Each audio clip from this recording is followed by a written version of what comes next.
BNP chairperson Begum Khaleda জিয়াকে বহনকারী কাতার আমিরের এয়ার অ্যাম্বুলেন্স হযরত শাহজালাল আন্তর্জাতিক বিমানবন্দরে অবতরণ করে সকাল 10:30টার পর। তার আগমনকে ঘিরে নিরাপত্তার চাদরে মোড়ানো হয় পুরো বিমানবন্দর এলাকা। বিমানবন্দর থেকে খালেদা জিয়ার গাড়িবহর বের হলে স্লোগানে মুখরিত হয়ে ওঠে চারপাশ।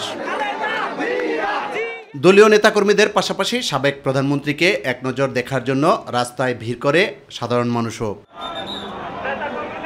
দলের চেয়ারপারসনকে স্বাগত জানাতে বিমানবন্দর থেকে গুলশানের বাসভবন ফিরোজা পর্যন্ত রাস্তায় জড়ো হয় বিএনপির অসংখ্য নেতাকর্মী। বেলা 1:30টার দিকে ফিরোজায় পৌঁছান খালেদা জিয়া। এ সময় সংবাদ সম্মেলনে খালেদা জিয়ার শারীরিক অবস্থার বিষয়ে জানান বিএনপির স্থায়ী কমিটির সদস্য ডাক্তার AZM জাহিদ হোসেন। অনেকটা শারীরিক মানসিকভাবে সুস্থ হয়ে উনি ফিরত এসছেন। যদিও 14 ঘন্টার জার্নি এবং রাস্তার এই জার্নির কারণে উনার শারীরিকভাবে উনি একটু অবসন্ন, তারপরেও মানসিকভাবে উনি অত্যন্ত উনার অবস্থা স্থিতিশীল আছে।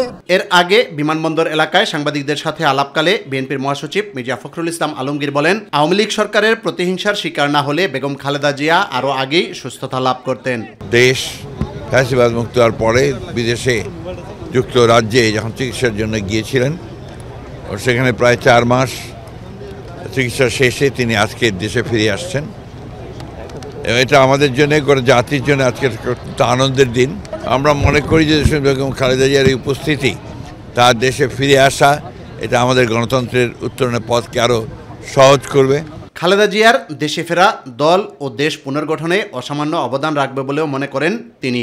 আজকে গণতন্ত্রের উত্তরণের যে সময়টুকু, এই সময়ে তার উপস্থিতি দেশকে একটা সঠিক বৈষম্যহীন একটা পরিস্থিতির দিকে নিয়ে যেতে সহযোগিতা করবে। গণতন্ত্র পুনরুদ্ধারে তার এই দেশে ফেরা তাৎপর্যপূর্ণ বলেও মনে করেন মির্জা ফখরুল। দীর্ঘ 4 মাস পর চিকিৎসা শেষে লন্ডন থেকে বাংলাদেশে ফেরায় দলের নেত্রীকে শুভেচ্ছা জানাতে রাস্তার দুপাশে ভিড় করে অসংখ্য নেতাকর্মী। তাদের দাবি, বেগম খালেদা জিয়ার দেশে প্রত্যাবর্তন উপলক্ষে গণতন্ত্র আরও সুপ্রতিষ্ঠিত হবে।